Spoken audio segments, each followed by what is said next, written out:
Ko tu dari? Saulēns atkal skaties par Anarī. Beidz. Man šobrīd ļoti nopietni aprēķini jāveic. Izrādās, es esmu sponsorējis savu elektrības tirgotāju jau pāris gadus.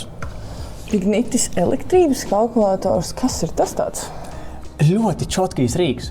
Tu ievadi kaut kādus savus patēriņu datus un kaut kādas ierīces, un viņš tev izmet vislabāko piedāvājumu tavai mājsaimniecībai.